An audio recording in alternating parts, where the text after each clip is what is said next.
Start Network is here.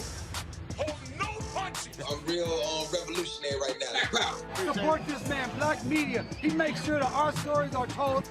Thank you for being the voice of Black America, Roland. Stay black. I love y'all. All momentum we have now, we have to keep this going. The video looks phenomenal. See, there's a difference between Black Star Network and Black-owned media and something like CNN. You can't be Black-owned media and be scared. It's time to be smart.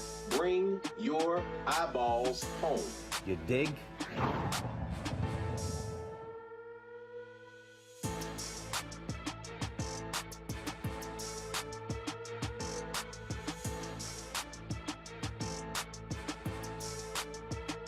All right, folks, I'm fresh off the plane. Today is Tuesday, May 3rd, 2022. Coming up on Roland Martin Unfiltered, streaming live on the Black Star Network. It is confirmed that the leaked draft of Supreme Court Justice Samuel Alito's opinion on abortion is real and reveals the U.S. Supreme Court may overturn Roe v. Wade and allow states to ban abortion. We'll break that down as it relates to what does it mean for our audience and for the country as well. Folks, with the Supreme Court opinion leak, Reverend William Barber and one of the leaders from West Virginia's Poor People campaign will be here to talk about the importance of voting as they are getting ready for next month's Moral March on Washington and to the polls. Georgia seats a grand jury to investigate Donald Trump's role in the big lie of 2020.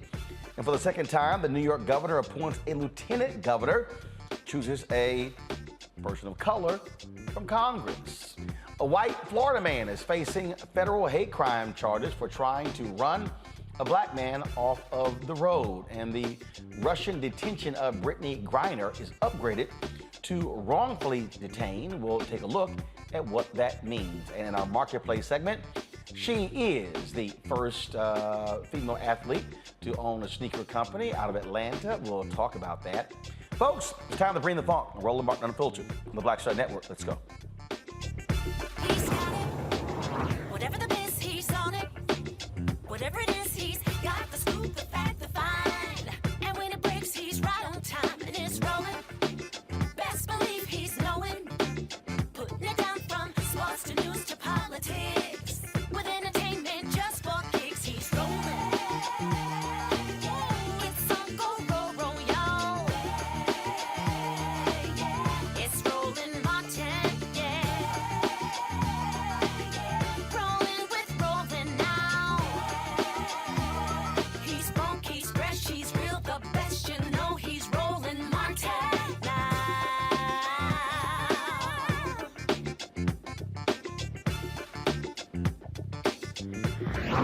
Martin! This is a dark and disturbing morning for America. Last night, a report disclosed that a conservative majority of the United States Supreme Court is ready to overturn Roe v. Wade and uproot decades of precedent affirming a woman's right to an abortion. If this report is accurate, the Supreme Court is poised to inflict the greatest restriction of rights in the past 50 years, not just on women, but on all Americans.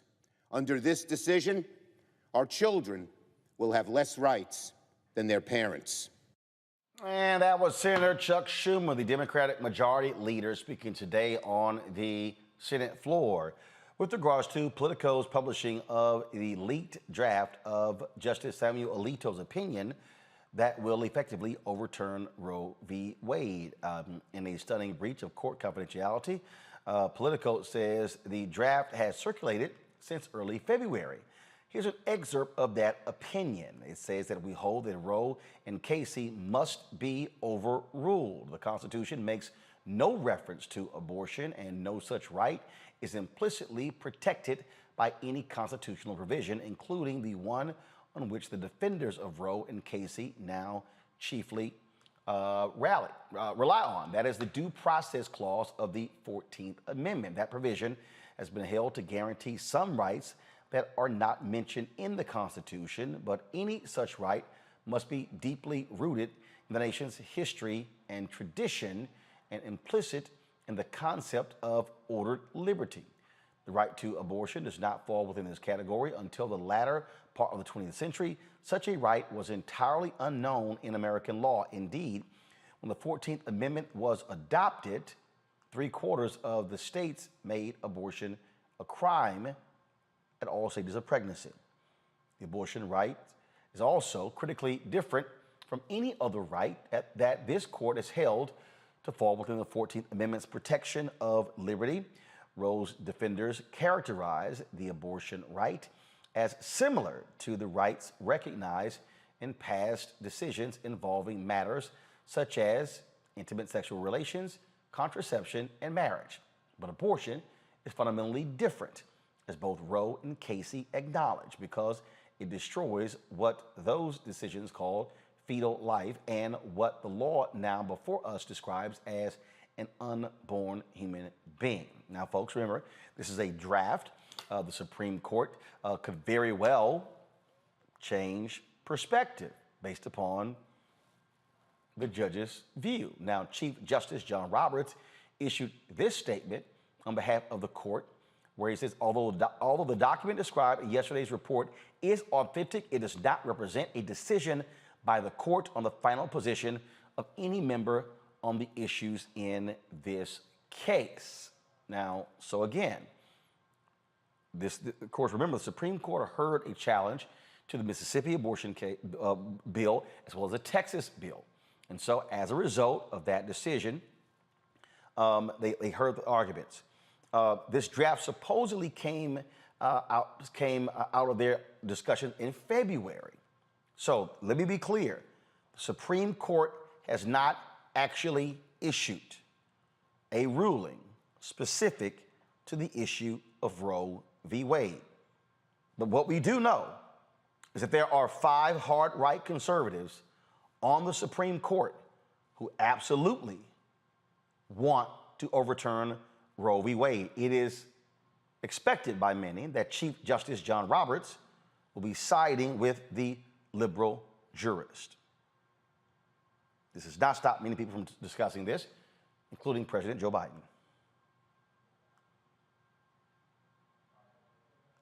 The idea that it concerns me a great deal that we're going to, after 50 years, decide a woman does not have a right to choose within the limits of the Supreme Court decision in Casey, number one. But even more, equally as profound is the rationale used. Right.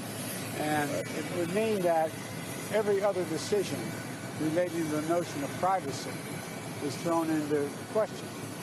I realize this goes back a long way, but one of the debates I had with Robert Bork was whether Griswold versus Connecticut should stand as law.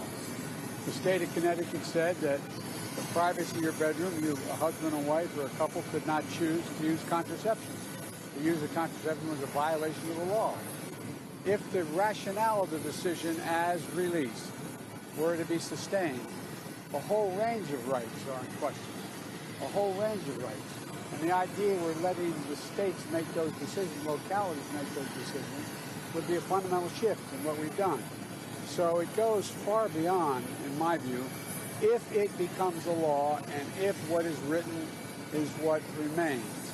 It goes far beyond the concern of whether or not there is the right to choose. It goes to other basic rights, the right to marry, the right to determine a whole range of things. Because one of the issues that this court, many of the members of the court, a number of the members of the court, have not acknowledged is that there is a right to privacy in our Constitution. I strongly believe there is. I think the decision in Griswold was correct overruling. I think the decision in Roe was correct because there's a right to privacy. There can be limitations on it, but it cannot be denied. Vice President Kamala Harris released this statement. The United States Supreme Court has now confirmed that the draft opinion that would overturn Roe v. Wade is genuine. Roe ensures the woman's right to choose to have an abortion and also, at its root, protects the fundamental right to privacy. What is clear is that opponents of Roe want to punish women and take away their rights to make decisions about their own bodies. Republican legislators in states across the country are weaponizing the use of the law against women. All right, let's, she continues, the rights of all Americans are at risk. If the right to privacy is weakened, every person could face a future in which the government can potentially interfere in the personal decisions you make about your life. This is the time to fight for women and for our country with everything we have. Now, folks, understand that Republican legislators across the country are passing bills, not just simply saying no abortion. There are literally no rape or incest exclusions. I mean, that's what's happening right now. So let's break this thing down. Joining us now is Candace Kelly, a legal analyst, Elisa Spitzer, policy analyst for the Women's Initiative at the Center for American Progress, and EFA Metzger, the director of state media campaigns for Planned Parenthood Federation of America, and of course, our panel, Teresa Lundy, TML Communications, Mustafa Santiago Ali, of course, formerly with the EPA. All right, so let's get to this. First, Candace, I'm not wasting my time with the ridiculous leak conversation because the initial Roe v. Wade decision was also leaked. So look, leaks happen every single day, okay? I've had stuff leaked to me covering city council, covering county government. So leaks happen on every level of government. If people want to sit here and go down that stupid path, have an investigation, somebody go to jail, that to me is a complete waste of time, okay? So to me, it's utterly irrelevant. But the thing that does jump out at me here, Candace, and I've watched all these people go back and forth.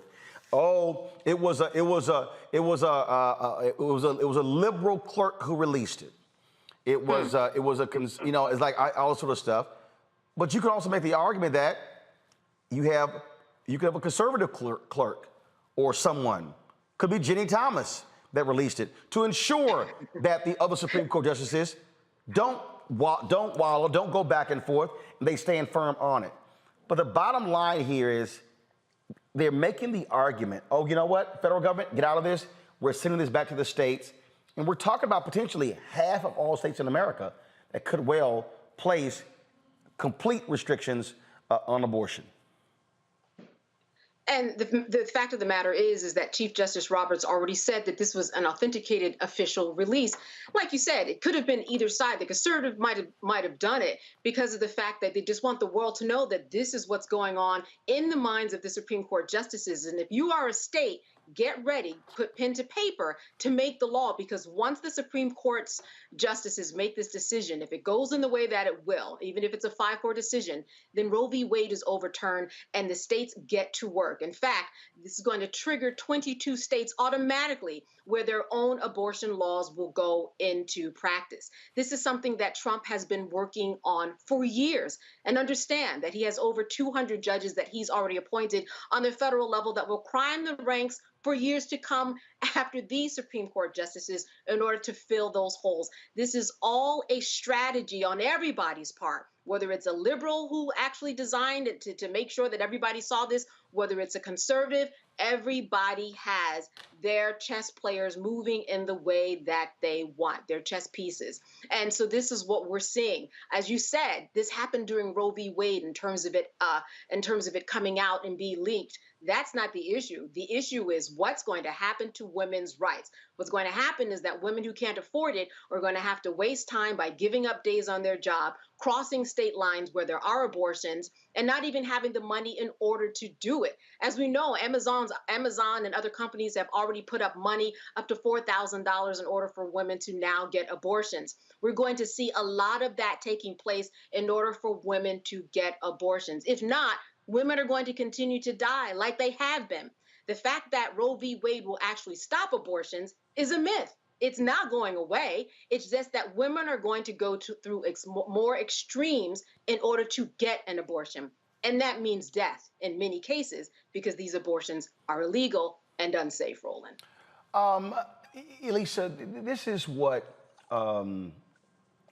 really also jumps out at me here. And that is, when you examine these laws, what you're looking at, as I said earlier, no exceptions for rape or incest. I mean, you literally have an Ohio Republican a woman saying, oh, if you actually suffer the emotional scars from an abortion, excuse me, the emotional scars of being raped by someone, being the victim of incest, it's okay, but you just don't have you must have that child. It'll be okay. You'll get over it. That essentially is what this Republican female legislator is saying in Ohio.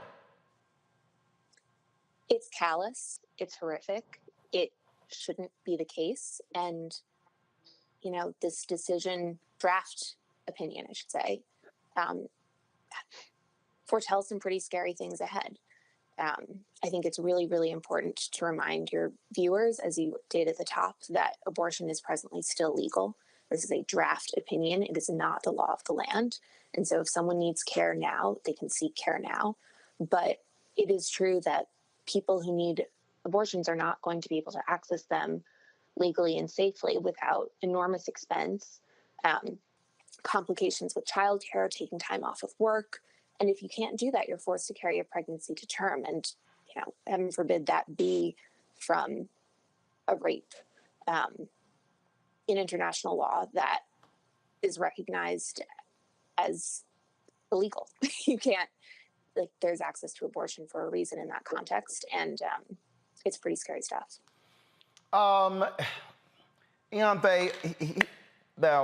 and I do not mean to be dismissive with this, but I've seen all this reaction, and I'm trying to understand why any progressive or Democrat would be shocked.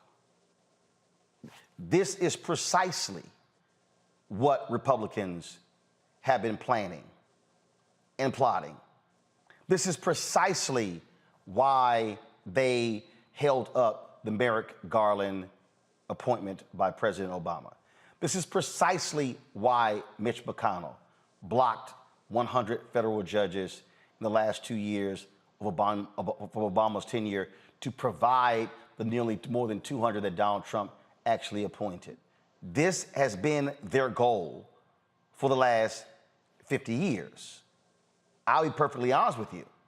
I think Democrats and progressives and liberals screwed up in that they did not fully understand or comprehend what it means for a 6-3 or even 5-4 conservative Supreme Court overturning precedent, overturning cases.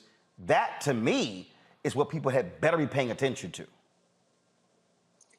Yeah, no, you're exactly right. This is the culmination of a decades-long effort and a national coordinated attempt to ban abortion and get Roe overturned. And that's what we're seeing right now. And I mean, I will say, despite that, it's no less devastating to read in black and white what we've known was coming for a long time.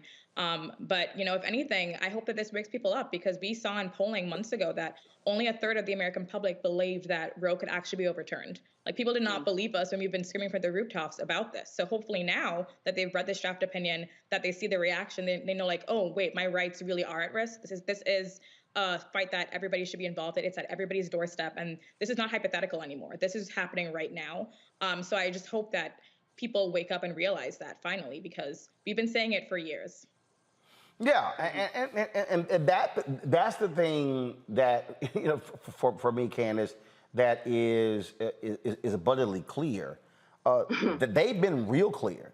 And I think when you start going back, and you look at these Democrats and progressives, oh no, who was it, Susan Sarandon, who said, well, maybe if Trump becomes president, that will wake us up. He got, are we awake yet? He got 3 Supreme Court picks. All these people who said, oh, Hillary Clinton, Donald Trump, they're the same. Also, Justice Ruth Bader Ginsburg resisting efforts to step down early to ensure that she got replaced by a liberal justice. She dies a couple of months before the election. That frees up that position. Conservatives fill it. I mean, these are people who have been playing the long game for a long time. Roland, not only was the writing on the wall, it was a whole dissertation. We saw this coming. And like you said, people did not take it seriously. But now looking at its implications, when we talk about rights that may not be enumerated in the Constitution, which is what this first draft said by Justice Alito, that these really aren't rights that are enumerated. Well, neither is privacy, neither is libel. So if you're saying that these aren't enumerated, what does this mean for same-sex marriage? What does this mean for people being able to have the type of sex that they want to in their own homes? All of these have been decisions that have come before the Supreme Court. So when we talk about precedent, everything is at stake, because now this becomes precedent for other cases to come. So while we've been, screaming from the rooftops, as your panelists said, about what's been going on, now people will finally pay attention. It's not just about abortion. It's about this being a precedent case for other cases to come. And Elisa, that really is the situation. Do you believe that with this draft report, and the Supreme Court is going to come out with the actual opinion, many expect it to take place in June, that this may very well be the wake-up call that is going to get progressives and liberals to understand they are about power. This is not a game. This is not a board game. This is not for shits and giggles. No, they are trying to completely lock down power for the next 50 to 100 years. Will this be the wake-up call for people? I've got to hope so, is all I can say. You never know. You think the Trump years might have been, but this is something that will touch many, many people in very intimate ways. And if this doesn't resonate, then I'm not sure what would. The thing that I look at, Iante, 53% of white women voted for Donald Trump. That first time, second time. So when people say, oh my goodness, the suburban women are going to revolt, I'm not sure. So the question is, who does this really impact the most once the Supreme Court makes its actual determination official? Yeah, So- no, I mean, we know oh, I'm sorry, I thought. Go for it. But yes, we know that Black, Brown, and Indigenous communities will be harmed the most by these abortion bans, by abortion restrictions that are put in place. That's happening right now. And we know that's the case for a number of reasons. Whether you want to point to systemic racism, whether you want to point to them being less likely to be able to take time off work and secure the childcare necessary to go out of state or go to an abortion to get their abortion appointment. There are a number of reasons. But it's also important to remember that, 80% of Americans want Roe to remain the law of the land. And we need to turn those people out. We need to make sure that in November, politicians who did this and allow these justices to be on the court, that they are heard, that we make our voices heard loud and clear at the ballot box. Because I do hope that, this is the moment that people realize what is at stake and how we got to this point, and that the only way is really electorally in many cases for us to change the makeup of our legislatures, of Congress, to make sure that we can have our freedoms protected.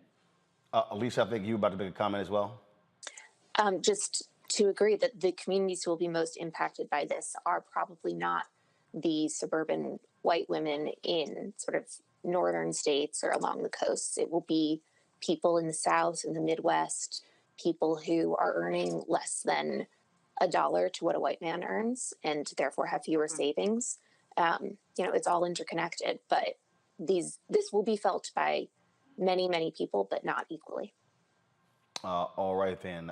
First of all, Elise and Iante, I certainly appreciate both of you actually being with us. Candace, you're sticking around with us as well. So I want to thank both of you. Thank you very much. Thank you. I want to pull in Teresa Lundy here. Teresa, I want you to just weigh in on this as well, because again, there's been so much conversation about it. There were people last night who showed up at the Supreme Court and were protesting. Today, Senator Elizabeth Warren actually went out there and addressed them as well. There are people who are shocked and stunned, but again, this is what the right has been focused on. This comes as no shock to anybody who pays attention to politics. Yeah. So it's a bit interesting, the disparity that's happening, outside of, if those people just don't understand what the abortions, right, or what Roe versus Wade actually is. They should understand that, civil rights is on the table. They should understand women's rights are on the table. And if this is able to happen, this issue is being able to be overturned in the U.S., other things are going to be overturned and or looked at, because the long game from the Republicans' standpoint, they have been doing it since the beginning. I think Donald Trump and the rest of the Republican Party has been making it very clear what the agenda was and how it was being set, and what narrow messages and what disinformation and misinformation has been taking place so far. Either if Trump was in office, or was he just part of the pawn of the overall plan and the strategy on the board. And so what we're seeing right now is this, not only just the despair of how this will affect Black and Brown communities. I mean, outside of knowing that in neighborhoods of color, we have abortion clinics and health care services, and in suburban areas, you have fertility clinics and individual personal doctors. So that balance, again, I think will also have a shift and a consequence that we'll see down the line. Mustafa, politics. And, when I listen to these people who say, we just thought that this was precedent. I mean, you've got Senator Susan Collins just sitting here now. Kavanaugh and Gorsuch, this is different than what they told me in my office. You actually believe them, idiot? Now you look like the fool. Well, Senator Collins is trying to hold on to her seat, so let's just be clear about the dynamic. No, she's fine. She won in 2020. She won a 6-year term.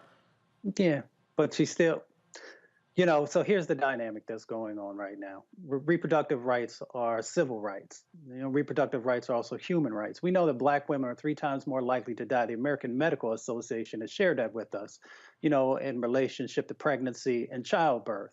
So when we begin to do these types of things that may end up passing and becoming the law of the land, if you will, then we know that it's our communities who are going to be the ones that are disproportionately impacted. When Senator Collins talks about the conversations that she had in her office, then she should have been very clear in asking them, will you overturn this? Because lots of times people will sidestep it. So if you look at when both Justice Alito, Gorsuch, Kavanaugh, and Coney Barrett, when they were asked these questions, they would always, they would say, the precedent is out there, but they would never say that they would not overturn it. And because of that, they felt that they had the wiggle room that was necessary to be able to do the actions that they're doing in this moment. So, we have been talking about, since you launched this show, about how important it is for folks to understand the power of their vote, and also translating that into the appointments that would happen in relationship to judicial positions. And continually, folks on the Democratic side of the ticket don't take that serious. They don't understand how powerful their vote is, and to make sure they're utilizing in a way that is better going to protect their lives, and especially protecting the lives of Black and Brown folks. So we find ourselves in this moment because of a number of different dynamics, but we just have to understand that when we have the opportunity to vote, then we have to make sure that everybody who says they're a part of this coalition that supports women's right to choose, that we're actually showing up. Mm-hmm. Candace, do you think that this will serve as a major GOTV effort, if you will, for November? Do you think it's going to have an impact? Oh, absolutely. People are riled up. That's why people are out there on the steps of the Supreme Court right now.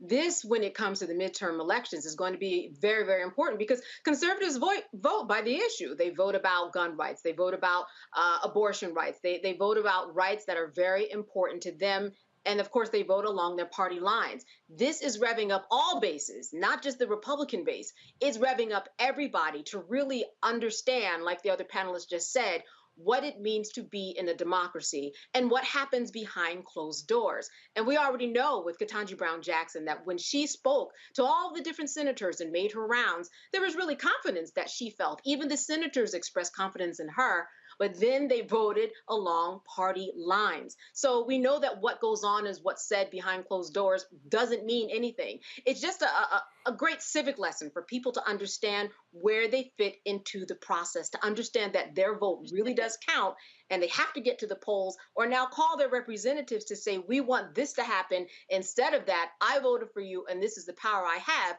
because this needs to stop. You can't stop somebody from getting an abortion unless their lives are in jeopardy, whether it's rape or incest. If that's off the table, that's ridiculous. That makes absolutely no sense. And that just shows the male-dominated society that we are in that are making the laws that women have to follow. It makes no sense. And a lot of lives are going to be lost because of it. It's going to get people to the polls. Don't you find it interesting, Teresa, that the very people who were whining and bitching and moaning about mask mandates have no problem with telling women, here's a mandate on your body? It's very interesting. As Candace just indicated, it is absolutely a talking point for GOTV right now. States are ultimately going to have to make the decision. Governors are going to have to make the decision on what they want to do in their particular state about Roe versus Wade, about a woman's right to choose, or about civil rights. I think, because I'm in Pennsylvania, we have a House and Senate that is ruled by Republicans. And honestly, this is not only a race to watch for the U.S. Senate seat, Pat Toomey, but this is also a race to watch for the governor's seat, because we've had for 2 terms a Democratic governor that has, had his own trials and tribulations dealing with a House and Senate that is Republican led. And so who knows how the decision will actually affect Pennsylvania.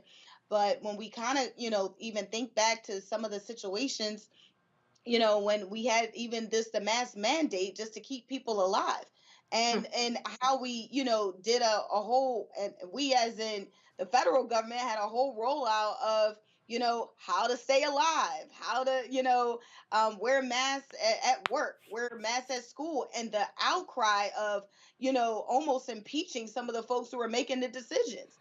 It's incredibly interesting how the message has been, has really made the case here. I think the message and communication has made the case for Republicans.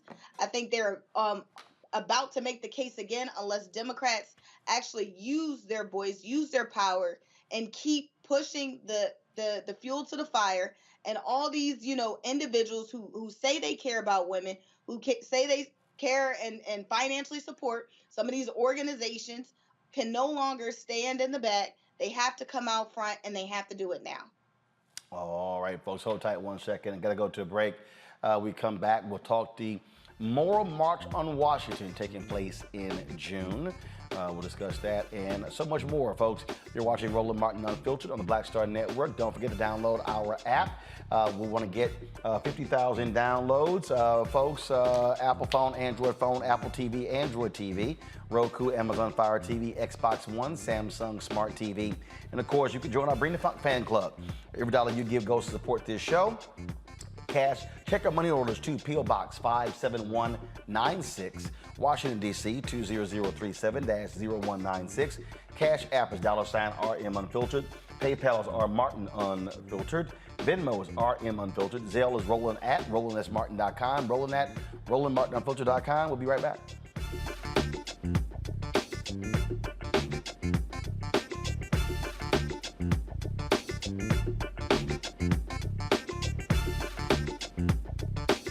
On the next Get Wealthy with me, Deborah Owens, America's Wealth Coach, financial literacy. Without it, wealth is just a pipe dream. And yet, Half of our schools in this country don't even teach it to our kids.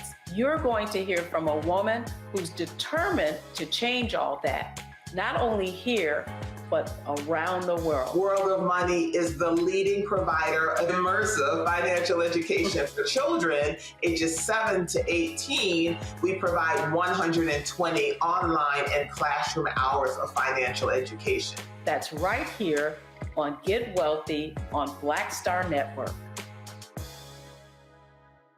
This week on The Black Table with me, Greg Carr, reparations. Is it finally time? Two of the country's foremost authorities on the subject will join me to try to answer that very question. A powerful installment of The Black Table with me, Greg Carr, right here, only on the Black Star Network. Hi, I'm Israel Houghton with Israel and New Breed. Hi, I'm Carl Payne. Hey, everybody, this is Sherry Shepherd. You're watching Roland Martin Unfiltered, and while he's doing Unfiltered, I'm practicing your wobble. Yes, I am. Because Roland Martin's the one, he will do it backwards, he will do it on the side. He messes everybody up when he gets into the wobble, because he doesn't know how to do it, so he does it backwards. And it just messes me up every single time. So I'm working on it. I got it. You got Roland Martin.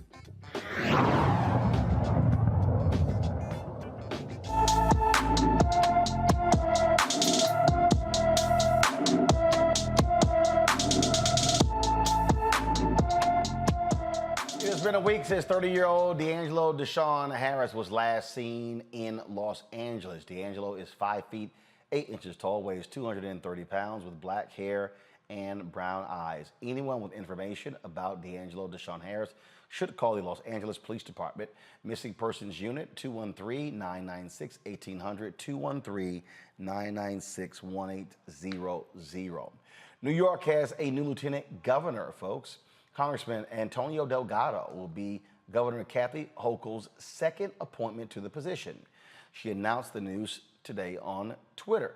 She tweeted out, "I am proud to announce I am appointing Congressman Antonio Delgado, an outstanding leader and public servant, as Lieutenant Governor of New York. I look forward to working with him to usher in a new era of fairness, equity, and prosperity for communities across the state." Delgado's appointment comes after Brian Benjamin's resignation after he was arrested on federal corruption charges stemming from campaign finance violations. Let's go to Florida, where a white Florida man faces 2 federal hate crimes for charges for attempting to run a black man off the road. Jordan Patrick Learley was driving drunk when he sideswiped a black man's vehicle.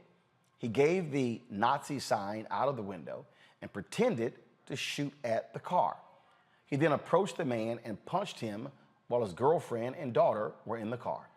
He later told police that they needed to control black people, and he had intentions of committing a mass shooting. If convicted, he faces 10 years in prison, and of course, and 3 years of supervised release as well, plus pay a fine of up to $250,000. You know, the thing, we talk about these cases, here, Mustafa, and they are happening, and luckily we have an aggressive Department of Justice Civil Rights Division who's going after them. But for the people who say, this is no big deal, no. The FBI made it clear the greatest threat in this country is white domestic terrorism. Yeah, and we know that hate crimes are continuing to increase year after year after year. So we have to take this really serious. So one, we got to make sure that folks are brought to justice. We got to make sure that they spend significant periods of time in jail.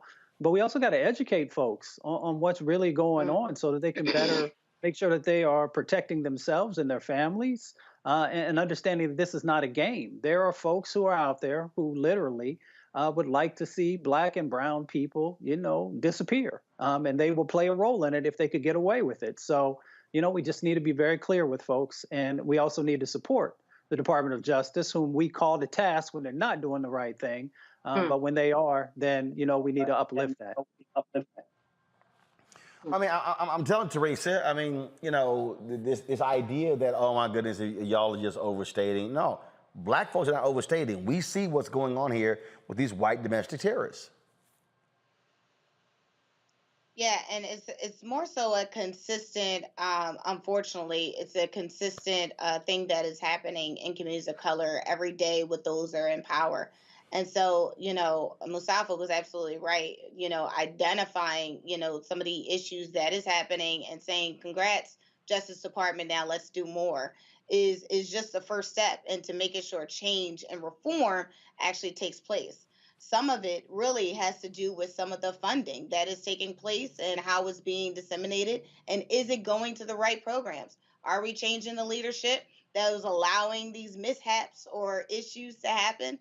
Or are we keeping the same individuals in place and allowing the consistencies to happen with Black and Brown communities? And so, if we're not taking a hard look at not only our leadership, but the funding and the budget, then I think that's how we also missed the ball on, changing, this whole conversation right now. Well, that's why we constantly say voting matters, Candace. And again, luckily, we're seeing a very aggressive DOJ Civil Rights Division led by Kristen Clark.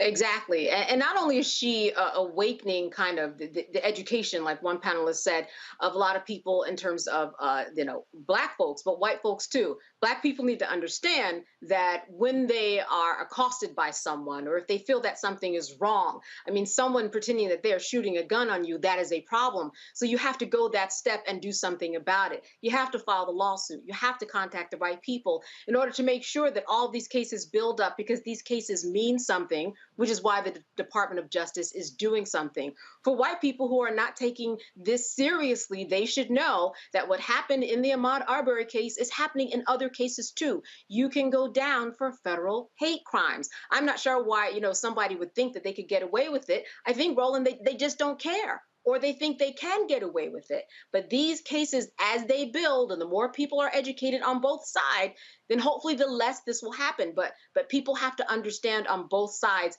how federal hate crimes play out, because these aren't crimes that we've seen being prosecuted, 10 years ago. This is something that the DOJ is really doing right now. And I think that it will ultimately make a difference, but people have to educate themselves. Speaking of getting away with it, folks, Georgia has a grand jury for an investigation into the 2020 elections. Out of 200 folks who showed up as jurors, 26 were selected, including 3 alternates. Now, the center of the probe focuses on Donald Trump and his big lie, text messages, as well as a phone call between Trump and Secretary of State Brad Raffensperger, as Trump pushed to reverse the outcome of Georgia's election. You might remember he said, look, man, go find those 11,000 votes.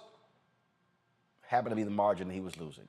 The investigation has been underway since early last year. To help it along, Fulton County DA Fannie Willis requested a special grand jury with subpoena power to obtain testimony from people who've refused to cooperate otherwise. The special grand jury will be seated for about a year. Okay, so let's unpack this. So, Candace, what you have here, I mean, they literally have audio tapes of Donald Trump saying, go find these 11,000 votes. They've got it, and they're going to hear it. And that's what's key here for this special grand jury that has been assembled, that you said is going to take a year to get to the bottom of this, but they're going to be able to make recommendations for another grand jury in order to be assembled, and then the indictments will happen. There are about 100 things that Trump could go down for in terms of criminal charges. In New York City, we see that things are at a standstill when it comes to his financial record and him saying that his buildings were worth more than they really were. That's come to a bit of a halt. This is really what he's thinking about today. How is this going to come out for him? Not only we're looking at charges of him messing with a federal election, but we're also looking at racketeering charges. Think about R. Kelly. It happens in kind of a nuanced way, but if you have someone that is organizing criminal acts across state lines, that's what they call racketeering. That's what took R. Kelly down, and that is really big in terms of what could take Trump down. crossing state lines and doing all of these things, assembling all of these different people. And they don't have to conspire about it. It just has to happen. And that's why this is one of the strongest cases that is out there against Trump in terms of criminal charges. So far, it has the most stickiness and is the most viable. And the bottom line here is they've got receipts, Teresa. You got text messages, you got phone calls. And for all these folks, okay, if they call you. Now, so first of all, actually, before I go to Teresa, Candace, can somebody invoke the Fifth Amendment before a grand jury? They can, but it would suit them not to, because grand juries are juries that are protected, and we're not supposed to hear anything about what's on the record. So they should feel safe in doing so, but they can. Got it. Teresa, your thoughts? Yeah, I think this is going to be a very interesting time. I'm excited to see this special committee. Georgia has proven to, be very affluent, not only in their votes, but they look like, I'm hoping that the selection committee is one that is ready for the testimony, ready to make those calls to individuals, to ask them intense questions, to ask them, hey, what did you mean by this? Did the advisors, when Trump, gave his announcement, hey, I need to find 11,000 votes, how did they act on it? And I think that is probably going to be the twist here on the action of the advisors. No longer does he have a press secretary to say, oh, this is what he meant and this is, what was desired. No, the facts are real. And the realness of it, hopefully, will come into some charges in this case. And he can't invoke executive privilege here, Mustafa. He's got, if he gets called, he has to testify. This is true, and based upon the the evidence that we know that's out there right now, it is a strong case. But let's not forget that even though there wasn't a legal proceeding before, we've seen Trump on video or on audio tape before, and folks were just like, that's just Trump. Now, this is a different situation, of course. But I also worry that the time that this may take may lead up to when he may be running for president again. And even though he will still have to testify, depending on how long this gets played out, folks could say, well, we don't want to interfere with the 2024 election. So we should just be mindful of all these different dynamics that we often will say, well, that won't happen, or there's no way that could possibly play out like that. And each time that we've said that, we found out that we were wrong. Indeed. So again, hopefully we're going to actually see some real justice take place here. All right, folks. United States officials have changed the status of Russian detainee and WNBA star Brittany Griner, the basketball champion, will now be classified as wrongfully detained, which means the officials can work more aggressively on her release. Griner has been in Russia custody since February for allegedly having cannabis in her luggage at the airport.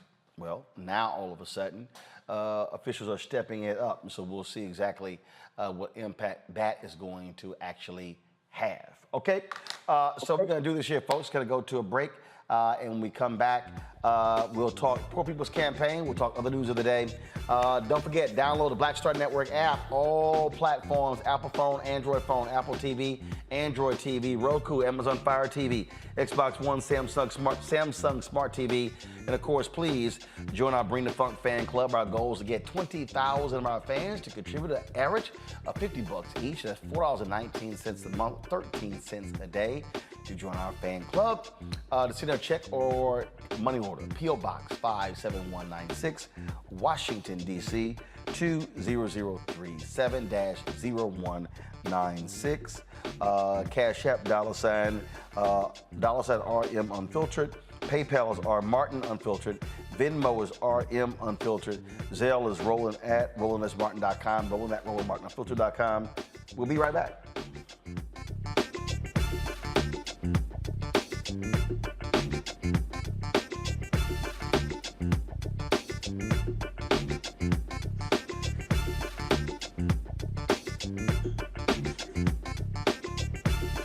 I'm Dr. Jackie, and on a next A Balanced Life, It takes a village to raise a child, and truer words have never been spoken. If you're raising a child, you know that it's a blessed challenge like no other. Even more so if your child has a disability. We'll talk to parents and our expert panelists about the best way forward for your child to help you maintain your own sanity on A Balanced Life with Dr. Jackie on Black Star Network. We're all impacted by the culture, whether we know it or not. From politics to music and entertainment, it's a huge part of our lives, and we're going to talk about it every day right here on The Culture with me, Faraji Muhammad, only on the Black Star Network. When I first moved to LA, me and Joe lived together, right? And that was a big blessing because I didn't have to worry about paying rent. You know, out here struggling, doing my thing. And that was a big, big help. And then when I moved out, I think that's when I saw the division because I think Joe felt like I didn't need him anymore. And it wasn't that. It was like, I'm a grown-ass man, two grown-ass men. But actually, that is true. You don't need him anymore. Right. When you grow up, first of all, when you grow up, it's like, hey, you help. And this time you get your ass out the house and go do your own thing. Right, he didn't want me to move out. But I'm like, you know what? At the time when I moved out. I mean, what? Were you paying a light bill? I wasn't paying anything. And I said, you know what? I need this responsibility. It's gonna make me work harder in my career if I know I got rent to pay, I got bills to pay. I was paying a cell phone bill, that was it.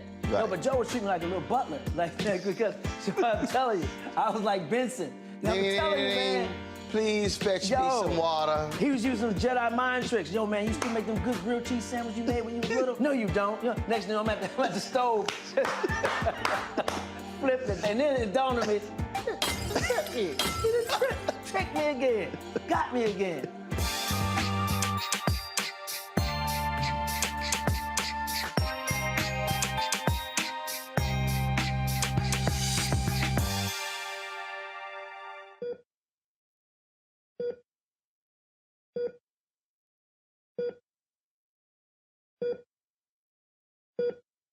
A few years ago, I stood before the nation and said we needed to be moral defibrillators. We needed to shock the heart of this nation. They tell me that when the heart is in danger, somebody has to call an emergency code. And somebody with a good heart will bring a defibrillator to work on a bad heart. Because it's possible to shock a bad heart and revive the pulse. In this season, when some want to harden and stop the heart of our democracy, we are being called, like our foremothers and fathers, to be the moral defibrillators of our time. But when I look at now how in the middle of a pandemic, we still don't have the conscience to do what ought to be done when it comes to COVID relief and health care for all. This is the answer to these 14 points. Raising the wage, updating the poverty measure, housing for all, federal jobs program for all, protect voting and civil rights, guarantee high quality public education, immigrant reform, immigrant justice, immigrant rights, fair taxes, using the executive orders. When we look at all these things, I'm convinced that we need a heart transplant. So I went to a friend of mine, Dr. Jackson, who's a heart specialist, who does transplants. And I said, tell me, how do you get to the decision to transplant a heart? And he said, well, first of all, Barbara, we got to have a meeting. Before we ever transplant the heart, he said, we have to have a meeting. Yes. I said, you got to have a meeting? He said, yes. He said, we have to bring the best of every area, because the question is, how do you transplant the heart without killing the body? All right. My Lord. All right. There's got to be a meeting. Yes. It's not an easy decision. Yes, sir. Because you don't want to take the heart out and kill the body. That's it. He said, so every heart transplant takes everybody. Yes, sir. Takes the whole team. That's it. It takes a meeting. No one person can do it alone. That's it. That's right. No one group can do it alone. That's right. No one surgeon can do it alone. That's right. And when I left his office, I began to think that the same is true if you're going to change the heart of a nation. That's it. That's right. There has to be a meeting. And then the Holy Ghost got a hold of me and said, Barber, you didn't have to go to the doctor. You could have went to God. Because everywhere in the Bible there was fundamental change. It began with a meeting. Yeah. In the first book of the Bible, God doesn't say let me, he says let us. That's right. There's a meeting that came together that created humanity as we know it. When they got ready to deal with Pharaoh, they had a meeting down at the Red Sea. They all came together and the sea opened up and Pharaoh drowned. When Goliath was running around saying what he was going to do, David had a meeting with 5 rocks. He got 1 for Goliath and 4 for the rest of his cousins. When Shadrach, Meshach, and Abednego were thrown in the fiery furnace, they had a meeting. Down in the valley of dry bones in Ezekiel, the Bible said they had a meeting. And the bones came together and the Spirit blew on them. Jesus had a meeting one day with 5,000 and a few loaves of bread. When Jesus died on the cross, there was a meeting because the Bible said the prophets that had been dead long ago, when he died, they got up. On Pentecost, there was a meeting. The wind began to blow and tongues of fire came and the word came that your sons and your daughters shall prophesy. But then I started reading the history. In 1852, after the Dred Scott decision, there was a meeting. The abolitionists came together and they said maybe this decision is just one link of the chain of events necessary for the whole downfall of the system of slavery. Therefore, what they have done has only emboldened and intensified our agitation. There was a meeting when Sojourner Truth and Lucretia Mott came together and they began to build the women's suffrage movement and they joined at Seneca Falls. There was a meeting when the social gospel movement came together and they began to declare in the face of gross greed and industrialism that we could not turn away from the children, and they asked the question, what would Jesus do? In the 1920s, there was a meeting called the bonus marches, and folk came together to fight for fair wages, and that led to the New Deal, when black and white and Jewish civil rights lawyers had a meeting in the 1950s, and they decided to take down Jim Crow and to take down separate but equal. In Montgomery, they had a meeting. Martin Luther King and Rosa Parks, they had a meeting. Then in Selma, they had a meeting. At the Greensboro, at the lunch counter, they had a meeting. In Birmingham, they had a meeting. Started with 40 people, but by the time it was over, thousands had been arrested and Bull Connor was brought down. Oh yes, oh yes, oh yes. When Cesar Chavez was alive, they had a meeting in California. And the workers marched and they fasted. Right now at Oak Flats, the Apache Nation is having a meeting. And all of these meetings changed the heart of the nation at that particular point. I just come by to declare that it's time on June 18th for us to have a meeting, for us to have a moral meeting, for us to have a meeting in the streets. Children got to be saved. It's time to have a meeting. Sick folk got to be healed. It's time to have a meeting. Low-wage workers got to be paid. It's time to have a meeting. Housing must be provided for all. It's time to have a meeting. The atmosphere must be saved. It's time to have a meeting. Indigenous people must be treated right. It's time to have a meeting. Voting rights must be expanded and protected. It's time to have a meeting. We're spending too much money trying to blow up the world rather than save the world. It's time to have a meeting. Too much religion is being used to push hate rather than love. It's time to have a meeting. We've got to change the heart of this nation. It's time to have a meeting. This nation needs a heart transplant. It's time to have a meeting. Are you all ready for the meeting? Are you ready for the meeting? Are you ready for the meeting? God said, if you will have a meeting, I'll show up. I'll bless you. I'll give you power. I'll strengthen you. I'll make you strong. I'll give you favor. I'll make you able to turn this country around. But first, you must have a meeting.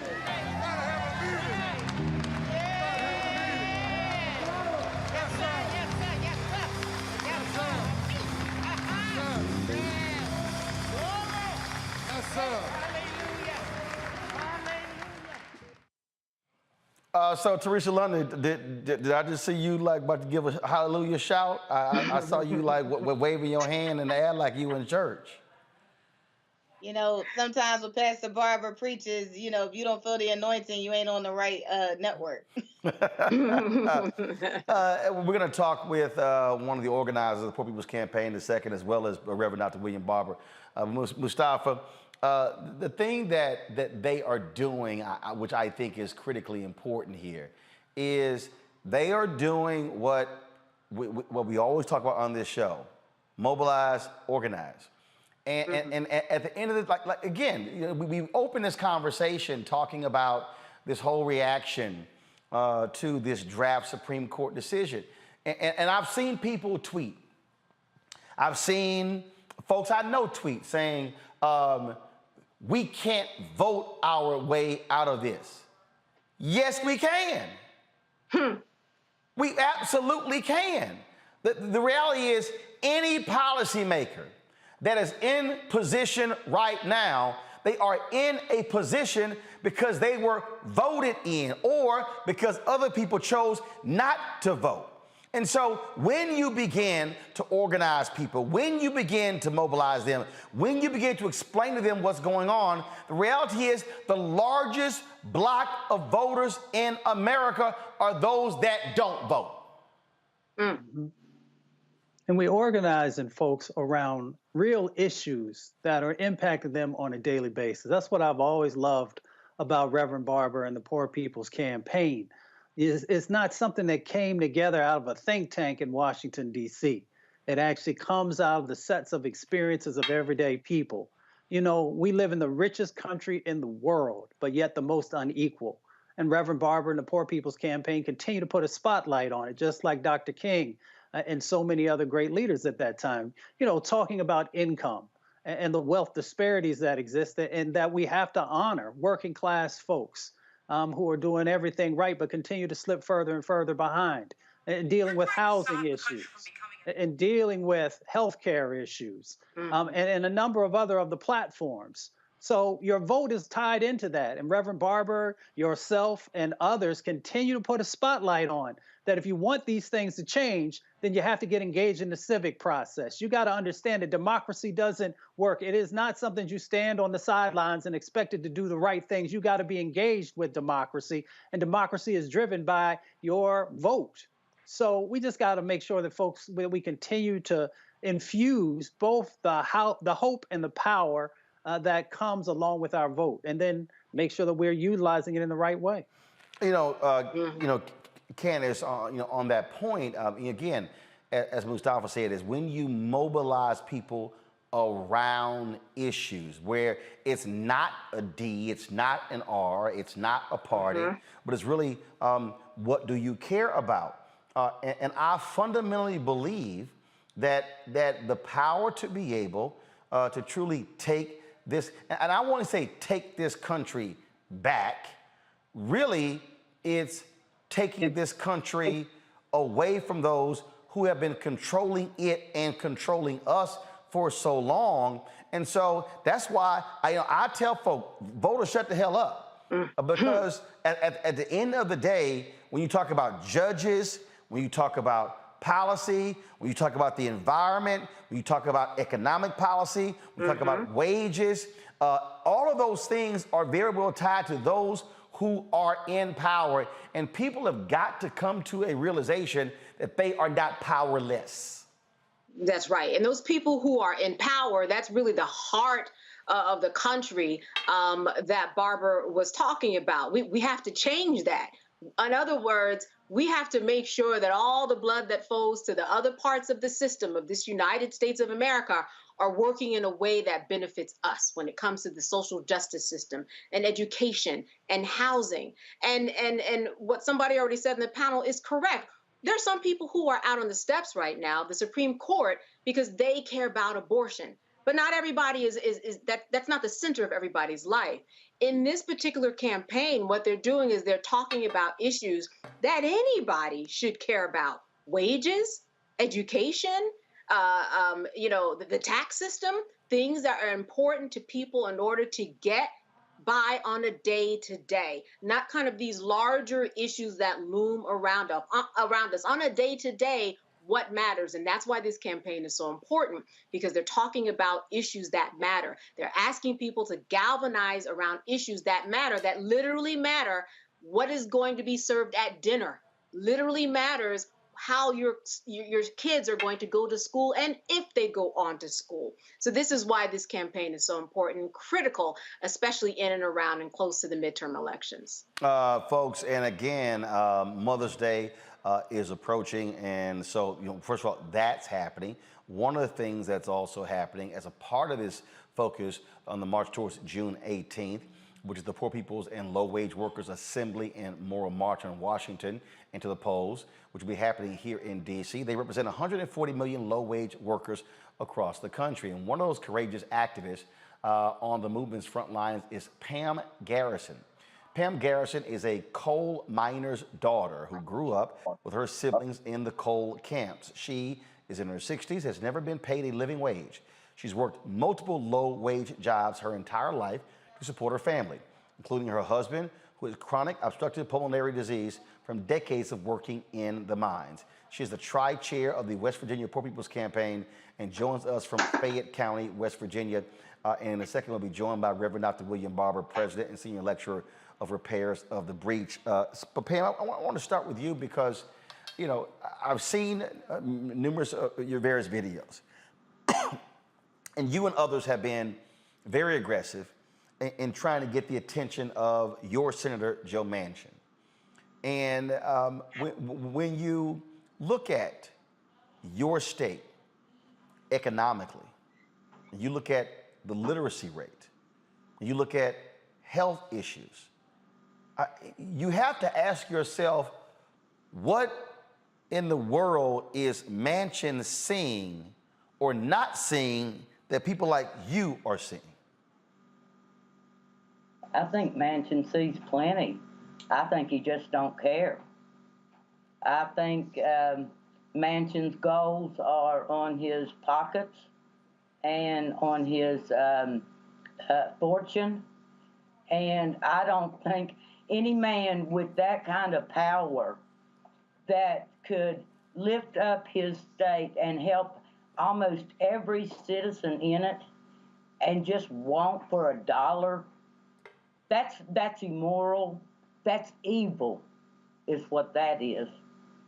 And it's not just the Poor People's Campaign in West Virginia. There is groups who are having sit-ins, who are getting arrested.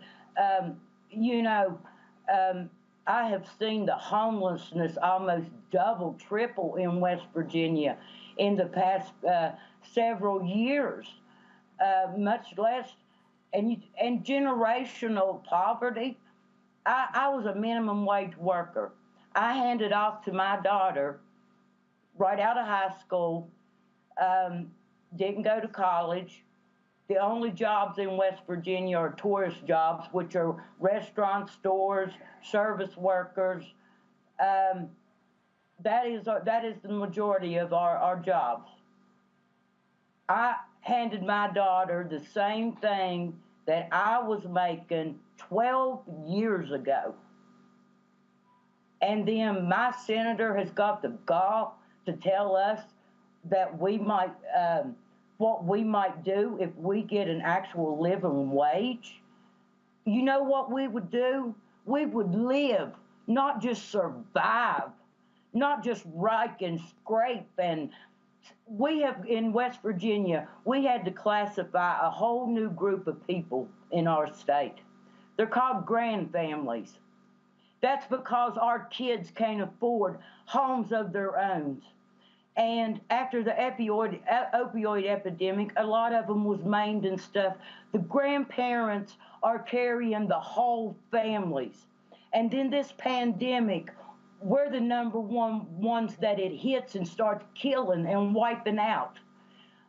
All right, the women in my state then have to try to figure out who's going to keep their kids now. Their parents are their caregivers. Then they can't go back to work. And so what's my state do? My state cuts their unemployment to try to make them go find some little minimum wage job if they can. If not, their solution is starve. Our homeless population, their solution is, well, let's lock them up. We don't want to see it. Not that we're going to do anything to solve it, but we don't want to see it. You know, this is the things that Senator Manchin knows is going on. It's in his backyard. I just came from there from a 20-some mile march through it and to it. I know. And like I said, the June the 18th, it's a declaration. We're bringing many flags under one banner, and we're saying it's time. It's time we mobilize all of us together, and we do change this elections, and we do get, I want to say, move us forward again, because all I have seen is us get tore down and took back. We've got took back to like the Wild West. We've took back to like the Depression, 1920s. I mean, how much further are we going to keep going back and falling down till our planets burn up? It's too late to stand up then. Now's the time to stand. Reverend Barber, this right now is the app of the Wall Street Journal. And I think it's quite interesting that these two stories are on top of one another. It says, do me a favor, folks, kill the lower third, please. It says, Starbucks plans barista raises, says unionized cafes will need to bargain. The coffee giant is expanding pay and benefits as a battle between the company and unionized employees is escalating. The story below it says U.S. jobs openings quits hit records. The Labor Department reported a seasonally adjusted 11.5 million job openings in March as a shortage of available workers continued to pressure the U.S. labor market. The reason those two, I think, are so important, Reverend Barber, because here's the reality. Starbucks would not be increasing pay nor offering more benefits if workers were not fighting to get unionized in order to increase their pay and to get benefits. They ain't doing it because they are benevolent. They're doing it because of that second story. Folks are like, y'all can keep these damn jobs if you ain't paying nobody. Exactly right. And the Poor People's Campaign National Call for Moral Revival is right in there with those workers and other workers around the country. We've been on the front line. The Starbucks workers will be joining us June 18th and mobilizing voters and others. But also the company's trying to play a game. Now they're saying to their employees, we're going to give you a little teeny bit of raise so you can stop organizing. But the workers are not going to fall for it. And then, Roland, look at that. They say we got all these open jobs, but what are they open? A lot of them low-wage jobs. So it is possible in America to have low unemployment, a lot of jobs open, and have a lot of poverty, because even when people take the jobs, they are low-wage jobs. You heard Pam, my dear sister from West Virginia, say that we haven't raised the minimum wage in 12 years. And so it's not that you just have to work in America. You know, slavery was work, but it was free. And today people are working for less than a living wage. There's not a county in this country where a person can work a minimum wage job and afford a basic 2-bedroom apartment and food and the basic things they need for living. And in addition to that, restaurant workers work for $2.13 an hour. plus tips. And so what we really have, Roland, is a crisis of democracy. You know, it's interesting that you and I are having this conversation today after the Planned Parenthood, the leak yesterday. And I've been thinking, Roland, why was it leaked by an extremist? Because I think what they want us to do is just only focus on the Roe piece without understanding this. Just like people are in the streets, and I'm out there too over this attack on Roe. But we got to get to the point where we are also out there the same way when they're taking voting rights, and the same way when they're blocking living wages. Because what the extremists are saying is, we're going to take your voting rights, we're going to take your living wages, we're going to take your health care, we're going to take your right to choose, we're going to take gay people's right to love who they want to, and we're going to take all the tax money we can and give it back to all the wealthy folk we can, and we're going to dare you to say anything. And what got to happen in this moment, what just happened, leaked yesterday, has to continue to birth unified movements, moral fusion movement. I was just on the call today where poor and low-wealth women, working women and low-wage women, who some of them were raped and otherwise and had abortions, are going to be coming on June 18th, not just to talk about the Roe issue and why we have to fight, but why, if you're really going to fight to uphold Roe, you better fight to expand voting rights, because that's how the people who cut Roe get in office or get on the court in the first place. Rolly, that's the key. And I like the way you position, going back to those two in the Wall Street Journal. On the one hand, you got a company having to raise people's wages. Why? Because there's a fight going on. You also have that company trying to play a trick and say, we'll raise your wages if you quit fighting for the union. But then you also have the other headline saying we've got all of these open jobs. But people are saying, well, they're open jobs, but so many of them are open part-time and low-wage jobs that are really immoral, because people should not work 40 and 50 hours a week and still not be able to make a decent living. Pam, you've been out there. Just share for the folks who are watching and listening. Share with them what you're hearing in living rooms, when you're on the phones, and you're talking to folks who are black, who are white, who are Latino, who are Asian. It don't matter, but they're in economic dire straits. What are they saying to you? What are y'all talking about? The struggles, how hard it is, and how to get things changed, how to get things better. And I hear a lot of times, well, my vote don't count. It don't do no good. It don't do no good. They're going to do what they want to do. And my answer to them is, yes, your vote does count, because your vote makes my vote count. My vote and our vote makes that one's vote count. It makes the next one's vote count. All of us together, we're a mighty voice, and we are going to make change. For us, we're trying to figure out how to take and afford new tires for the next seasons, how to get our kids. And we see this, that instead of trying to help us, this going back to normal is being taken away from us. You know, it's taken more away from us. And the pandemic's not gone. It's not back to normal. That's right. You know, in our state and in other states, this virus, we've got cases going up. So, you know, trying to act like things are just hunky-dory, and that's what they want us to believe here in West Virginia. Oh, wild and wonderful, almost heaven. Well, let me tell you what, in West Virginia, it's far from almost heaven. And there is 710,000 of us poor, low-wage workers in West Virginia that can testify to that. You know, 140 million of us in the country. So, you know, we're talking about how we can move forward and make things better. Yeah. Reverend Barber, I'm going to ask you this question, but before I actually go to my before I go to my panel for the questions. So panel, get ready for your question here. The thing that is interesting is you have President Biden at the White House Correspondents' Dinner naturally joking about his poll numbers.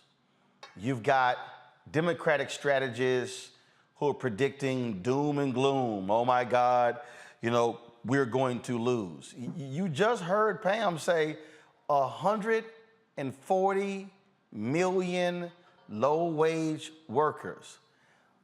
Well, maybe if they stop trying to flip suburban conservative white women and focus on speaking to the needs of low-wage workers, they will be talking about landslides in November as opposed to a tsunami of them losing. Roland, you and I talk so much about, I'm so sick of these pundits that just go ahead and just decide what has happened. They don't even look at the data. Poor and low wealth people make up 32% of the electorate. In battleground states, 45%. In West Virginia, poor and low wealth people didn't vote against their own interests. A lot of them just stopped voting.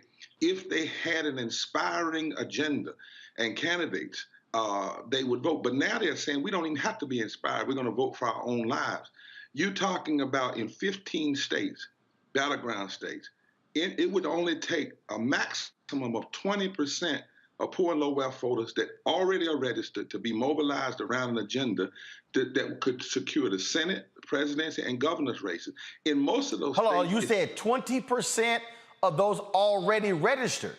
Already registered. I'm not talking about, already registered, already eligible, or who just haven't voted.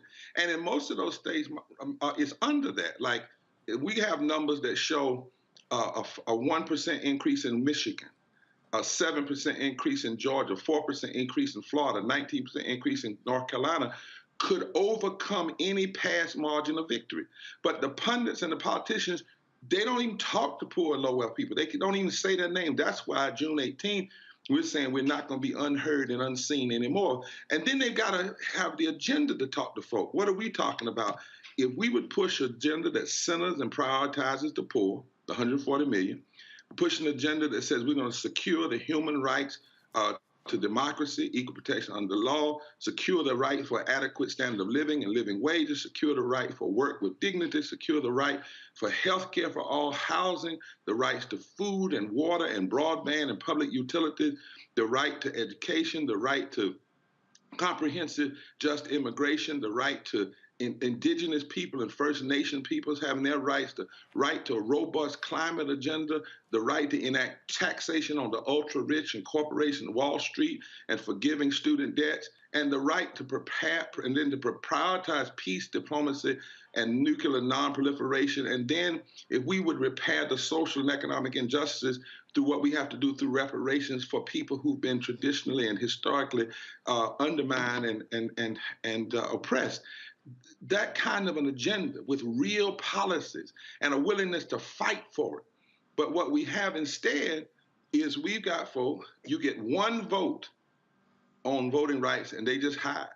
One vote on living wages and they quit. But what's happening now is poor and low wealth folk are saying, y'all might quit, but we aren't going to quit. And that's why we're mobilizing for this mass poor people's low wage workers assembly, moral march on Washington, and to the polls, because what we are going to have to do, just like we do with these business leaders, they're going to have to feel and see the power of poor and low wealth people. And Roland, it is not a big lift, but the problem is the pundits and the politicians, Republicans too often say poverty is the issue of people's personal morality, and for some reason, so many Democrats can't even say the word poor or low wealth. They just say those trying to make it into the middle class. And they talk more like Reagan Democrats rather than Democrats who are serious about reviving the heart and soul of this country. But it's not a heavy lift. And we have to, Roland, we're not loud and wrong. I want your audience to go read our report called Waking the Sleeping Giant. We did a serious analysis with Columbia University and Howard University and on several things. And I'm telling you, the numbers are there. Poor and low wealth people are the sleeping giant in this country. Questions from the panel. Mustafa, you first. Reverend Barber and Pam, it's good to see you. On June 19th, after we all come together on June 18th, what's the marching orders moving forward? Yeah, well, I'm glad that you asked that question because first of all, on June 18th, it's going to be something more than just a coming together. It's going to be very different. It's not going to be people coming to speak for folk. America hasn't seen people like Pam from West Virginia standing with a sister from Alabama. And they're not going to just be crying. They're not going to just be crying. Does my camera go out? No, you're good. You're good. Okay. They're not just going to be crying. They're going to be laying out their pain, their stories, and then making demands. So first of all, my brother, on the 19th, America will be real clear of what we want and what we're going to fight for. Number two, we're saying after the 18th, and we've laid out what the problem is, what the demands are, all acts of nonviolent actions to make it happen are on the table. All of them, from nonviolent actions of sit-ins to voting, to marching, to pushing, to organizing. Then secondly, we're going to have the whole summer to mobilize this 32% of the electorate, a significant portion of it, and this 45% in battleground states. That's because our purpose of this march is to shift the moral narrative, to put before the nation a clear third Reconstruction agenda, and to build political power, and then to exercise that power in a way in the midterm that says you will never, never, never ignore us again. And then fifthly, to use whatever tactics we have across the country. Because what you should know is we have 42 states now organizing. 42 states, 2,500 clergy, 147 organizations, and 20 different denominational groups that are saying it's time for all of us to come together. Lastly, because the folk that are against voting rights and against women's rights and against living wages and against union rights are the same people. And if they are cynical, mean enough to be together, we better be smart enough to come together. Teresa. Reverend Barber, thank you so much for your continued activism. Outside of June 18th, is there something else that we can do? One, I would love to hear, the story of this young woman who, has been through the struggle, because I do think that also sets another image. Yeah. It's not just happening to Black and brown people, it's happening to us all, and bring this as a unity conversation. So what else can we do if we cannot join you on June 18th? If you cannot join us, tell everybody you know within a radius of a mile that they can.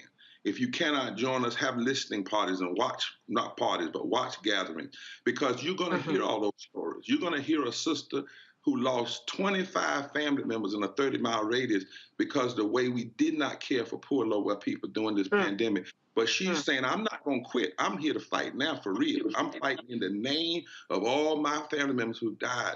If you go sign up, Poor People's Campaign, make sure you sign up to our Action Network. We now have over 400,000 people that are Poor People Campaign activists. They say, call us, we come. Call us, we move in state after state after state. And then the other thing is, my sister, all of these studies, because what we get lied to so much in this country, and so many blinders on stuff. So what we've done is we've done studies to make sure that folk understand, because I'm convinced sometimes the reason why people aren't moving is because they don't know how bad it is. Like, nobody was telling us. The government didn't even keep the record on how poor and low-wealth people were faring through the pandemic. We had to go out and find it.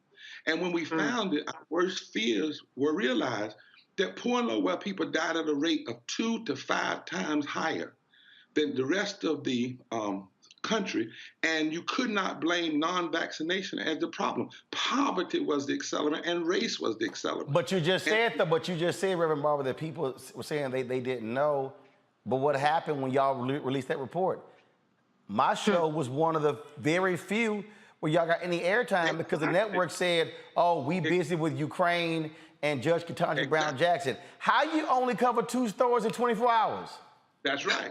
And you do a groundbreaking study like that, which is why I don't want people to just, because I know we've tired some of mass gathering, but this is different. And the reason we have to do this is to force even the media to take up this issue. Y'all, Roland, if it wasn't for you and some others and a few other, it's like almost like people don't want to talk about it. It's like we just want to ignore 140 million people. 52% of our children are poor and low wealth in this country right now. And 700 people are dying a day from poverty, 250,000 people a year before the pandemic. And none of it has to exist. There is no scarcity, and there's no scarcity of ideas on how to fix it. What we have is a scarcity of moral consciousness and political action to do what needs to be done. And that's why this mass gathering is not a gathering and an end. It is a declaration of, we've been building for 3 years, but it is a declaration that we are not going to be unseen or unheard anymore. Pam, weigh in, please. It's going to get deeper after the 18th. Pam, go and weigh in. What we have that we're battling is the dark money. The courts made it legal for them to dump as much money as they can to buy our laws, buy our electors, to buy everything, our media.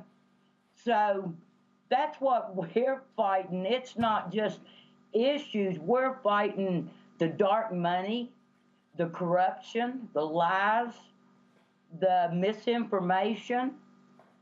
So that's what we're out here saying. This is truth. We want accountability. We want morals. Right. We want justice. We want what we were meant to be. A democracy that looks out for each other, that rises from the bottom up. We're not asking for a handout, we're asking for a hand up. And it's our democracy, it's our lives. And if we don't, our kids and our grandkids and our great-grandkids are going to suffer for it. So we have no choice. They have backed us into a corner to where we have got to come out. We cannot stay in this corner anymore. We are dying. We are dying by almost 1 million of us. We cannot be silent anymore, and we won't. That's right. I'm organizing my state. If you're in my state, get on a bus.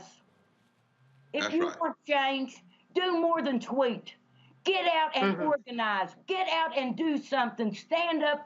Get out here when you hear these lies and misinformation. Demand your news organizations taking cover what is really important, what is really happening in your state and in your what's going on, what your elected officials are doing, because they're doing it to you. And if you don't stand up and let people know that just because you twist a lie, don't make it truth. It's not honor. It's not dignity. It's not us. We are standing up. We are human beings, and we want to be treated like we're human beings. We are tired of being treated like a commodity that is disposable. Candace. Reverend Barber, I'm wondering, how do you get people who may not say, who may say, I'm not poor, where do I fit into this? How do you get them to understand that the problems that you are marching for really are problems that actually belong to them, no matter what class they're in? Well, first of all, the cost of keeping people poor and low wage, it cost us $1 trillion. It costs you and me $1 trillion a year, this country, to keep people in poverty instead of fixing it. We lose $330 billion every year when we deny a living wage of $15. If we had passed the $15 living wage in the not the Affordable Care Act, in the rescue plan, and Manchin hadn't blocked it, 41% of all of African Americans would have been raised out of poverty. Think about that, 41% with one vote. And millions of people, and it would have pumped $330 billion into the economy, and you might not be having the kind of inflation and the kind of other problems we're having. So you can't keep poor and low wealth folk in the ditch without staying there with them. Secondly, we are redefining poverty. See, the government tells you, and this is why a lot of people say, well, it's not talking about me. The government says if you make $12,800 a year as a single person, you're not poor. But that's a lie. The true measurement of poverty, you have to start with 200% of the poverty rate. And what we are finding is that when we say 140 million people, we're talking about people who are working poor. We're talking about 73 million women, We're talking about 60% of all black people. 60% of all black people are poor and low wealth in America today. That's 26 million people. We're talking about 30% of all white people. That's 66 million people. So one of the things the 18th is going to do is put a face on it, because we've been lied about what it even looks like. And the fact of the matter, more and more people are starting to come out and say, well, you know, that's me. We were looking one day in one state, people had to work 102 hours a week at $7.25 just to survive. I said to a group of pastors, it's a shame and a disgrace for you to ask people to give to your pastor's anniversary, but then you won't fight for them to have a living wage. So we've got to change the whole narrative. That's why we said June 18th is about a narrative shift. And we got to put the right face on this, because it really is all of us. And to think that here we are in 2022, and we're almost at 50% of this nation living in poverty and low wealth. And if it had not been for the few things we did during the pandemic and then took them away, the poverty level would have gone to over 150 million people. This democracy cannot stand that kind of strain and pressure much longer. Something's going to break. Something's going to give. People are hurting, particularly in the midst of so much opulence. And when they see politicians and Congress people who block from the people who elect them the very things they get free just because they got elected, healthcare, major wages, pension, they block all of that stuff from the very people that elect them. So this is a different kind of coming out. It is forcing us to see ourselves and to say two things. First of all, that's me. That low wealth is not just going to be defined somebody in a homeless shelter, even though they will be there and a part of it. But then secondly, we're going to be talking about the cost of poverty. The cost, how much it costs us in this country to sustain poverty. I mean, it's kind of an oxymoron, right? You would think we are having to pay to sustain poverty. I'll give you one quick point. My sister, I'm glad you raised it. Our military budget, as it currently stands, is more than the next 11 countries combined. If we cut it in half, we'd have more money in military than Russia, Iraq, Iran, China, and North Korea combined. There are studies that say if we just took 5% of that money, because right now we spend 52 cents of every discretionary dollar on the war economy, not for soldiers that are wounded, to the contractors, and less than 15 cents of every discretionary dollar on education, healthcare, and roads. If we just took 5% of the current military budget and directed it to programs that build up the world rather than blow up the world, one contract to Lockheed Martin would cover every state that has denied Medicaid expansion and would give 4.3 million people health care. Just one contract. So we've got to change the whole narrative around this, and that's why June 18th is a major, major step in doing that. All right, then. Well, look, we certainly look forward to that. We'll be broadcasting live from there. Pam, thank you very much. Keep up the fight. And for people out there who think that having these conversations, the show doesn't matter. I can't remember her name, but I know she's one of your tri-state leaders. She was a white woman who was watching this show. She had never heard of Reverend Barber, had never heard of the Poor People's Campaign, but she saw him on the show, and that's what she called that day and joined the Poor People's Campaign there in West Virginia.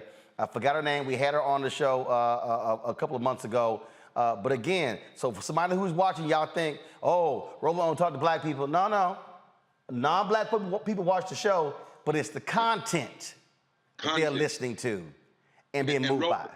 Can I say one quick thing? Yeah. I know you got to. Anybody that's claiming to stand for black folk, and we're talking few, but I want to talk black just a minute. And you have 60.7% of black folk living in poverty and low wealth, and that's not topping your agenda? What you doing? And if you're not connecting the fight for voting rights to the fight for economic rights, what are you doing? And somebody said to me the other day, well, Reverend Barber, nobody wants to hear all those sad stories. We need to have a fun thing. I said, that's our damn problem. We're having too much fun rather than being engaged in the fight. This is a fight because we're in a crisis of civilization and a crisis of democracy. And it's going to be waged with everybody, black, white, brown, yellow, young, old, gay, straight, Muslim, Christian, Jewish, Hindu, people of faith, people not of faith. But you know what the young folks saying? We coming, and we're not going back, and we're not going to be unseen or unheard anymore. That's it. We appreciate it. Thank you so very much. Thank you, Doc. God bless. Thank you. Hey, Pam. Thanks, Pam. Keep up the fight. Folks, going to a break. We come back on Marketplace 7. We're talking to a black-owned business, a sister who owns her own sneaker company out of Atlanta. Folks, don't forget to join our Bring the Funk fan club. Also download the Black Star Network app. The app, Apple phone, Android phone, Apple TV, Android TV, Roku, Amazon Fire TV, Xbox One, Samsung Smart TV, and of course, join our Bring the Funk fan club. You can see and check our money order to P.O. Box 57196, Washington, D.C. 20037-0196. Cash App is $RM Unfiltered. PayPal is R Martin Unfiltered. Venmo is RM Unfiltered. Zelle is Roland@RolandSMartin.com. Roland@RolandMartinUnfiltered.com. I'll be right back.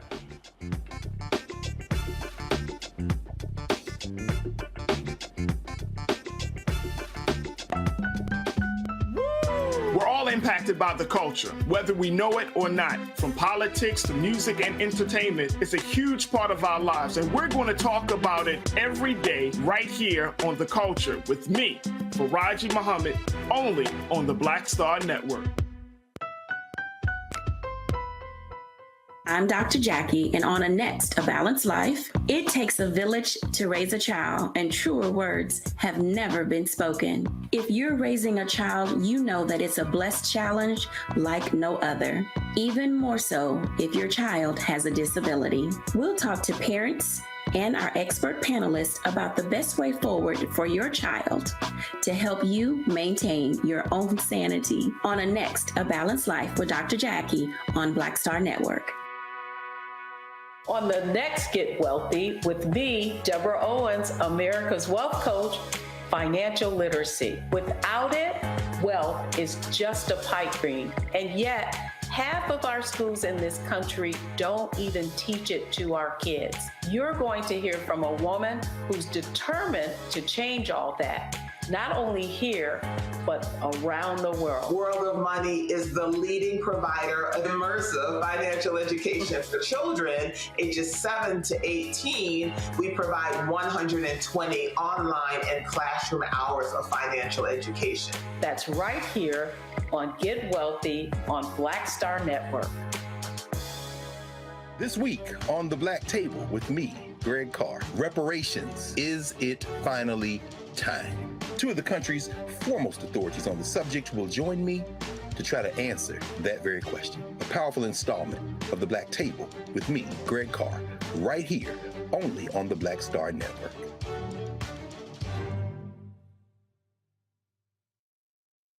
Hi, everybody. This is Jonathan Nelson. Hi, this is Cheryl Lee Ralph, and you are watching Roland Martin, Unfiltered.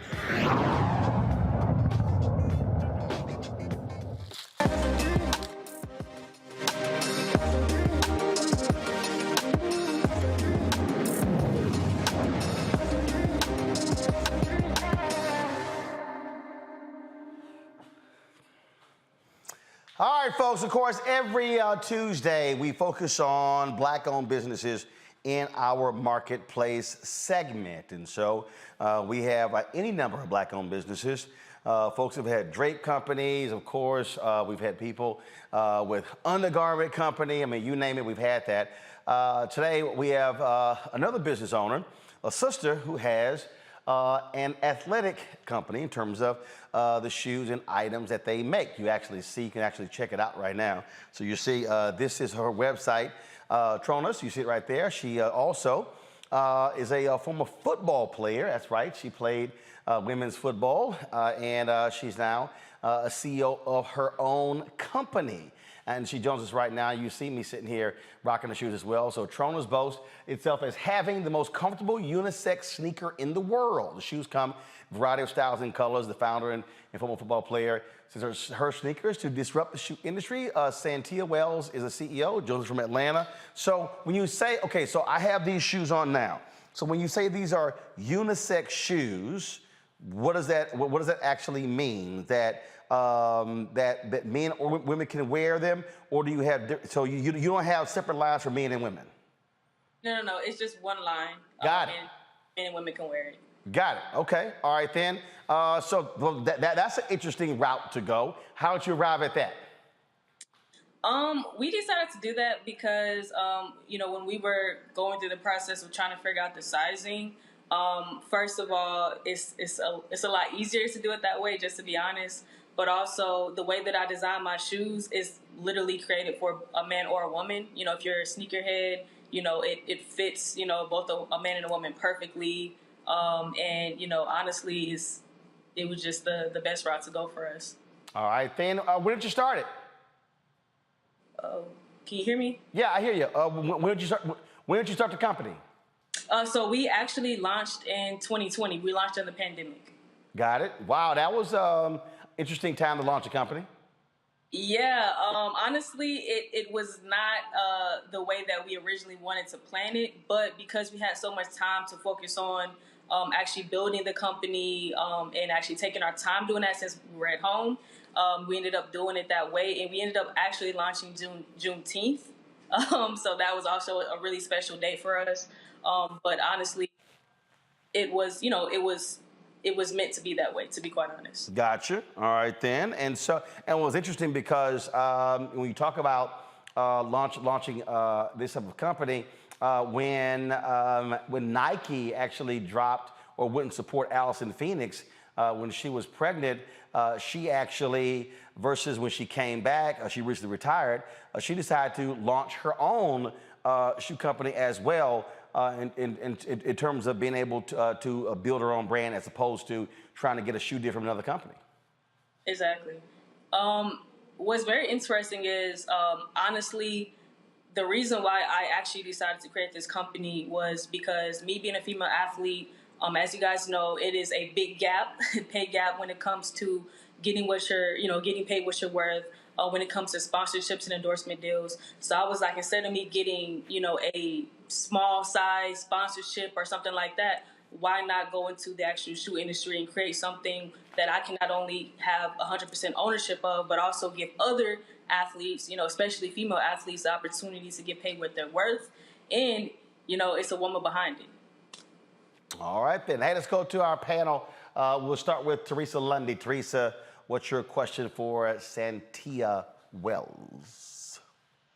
Santia, congratulations on your sneaker. Actually, Roland had someone on his show before and actually bought a pair, so I can't wait to buy yours. But in order to do so, I need to know a website or where to go. So please let me know what your website is. Oh, sure. It's tronosofficial.com, and it's TRONUS official.com.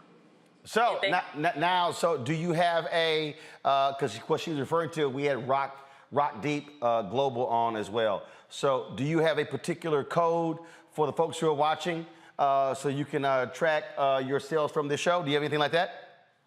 We don't, but we can actually create one for everyone who actually wants to purchase. Come on, Santia, you got to get with that. You got to be able to track how you do in these interviews. All right. Right, I didn't even think about that. Come on now, you're the CEO. You got to think about that stuff now. Let's go. Candace, you're next. All right, so first of all, I'm going to be waiting for that discount code, I hope. I also wanted to know if there are any humps that you came up against. How would you encourage someone to learn from what you've learned from it? Any mistakes that you've learned from someone else who might be wanting to do the same thing that you're doing?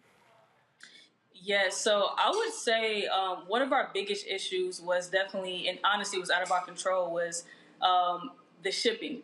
Definitely during the pandemic, as everybody knows, the ports were horrendous.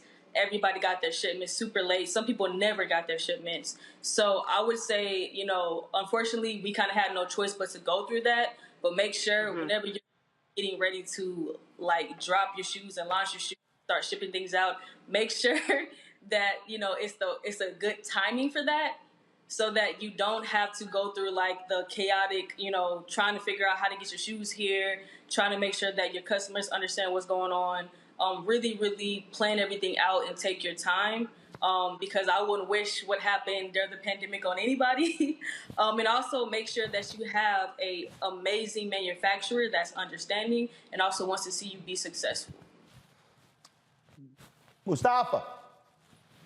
Santia, congratulations. $14 billion industry right now that you're in. I'm curious, what's the vision over the next couple of years for your company? I'm just going to be very frank. I want to be the next Nike.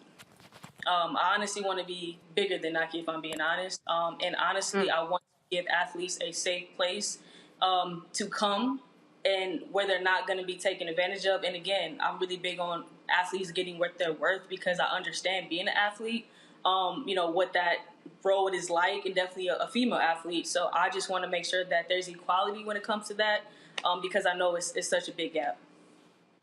So you have the shoes, but you also have leisure wear. So this is, first of all, you were very wise to have black and gold. Let's just be real clear. Mustafa agrees, being a fellow alpha.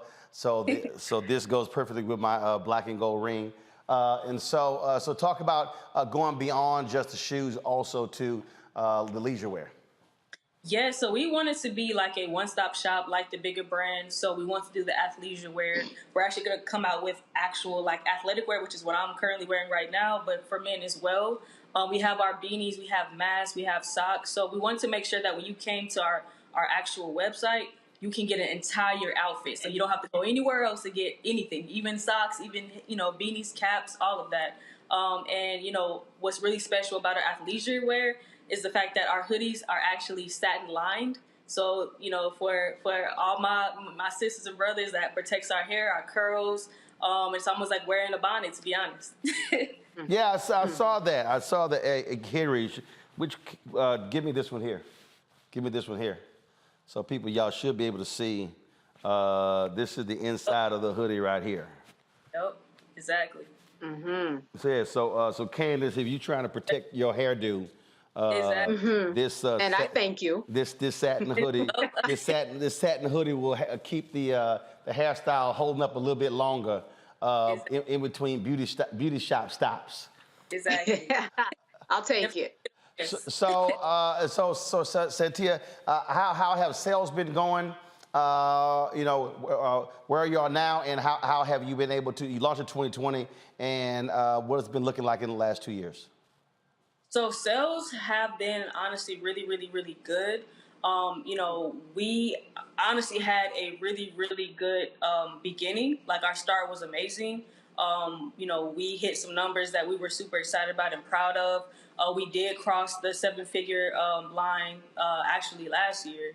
So we have just been honestly super blessed, and we are honestly still flabbergasted in and all from like just all of the support that we've gotten from all over the world, not just here in America. So I definitely owe that to me, really, really getting into the influencer space really early, because I really, really utilize my platform, and I encourage other people to do that as well. And look, keep in mind when we talk about black-owned businesses. The average black-owned businesses has not the average. 2.5 million, 2.6 million has one employee, and they do an average revenue of about $54,000. And so I'm always trying to explain to people these things so they understand exactly that in terms of where our businesses are. This here is your social media page. And y'all see she's so on Instagram, your Track Baby 001, Queen of Abs, Child of God, owner of Toronto's Official. And so again, we talk about leveraging. You have 891,000 followers there on social media. I spent some time this week when I was in LA. I was talking to a fellow journalist, Sharon Carpenter, and she was asking me about how I've grown my media company. And I said, look, too many people, what they're doing is too many people are spending time just focused on celebrity stuff, fashion stuff, showing their body.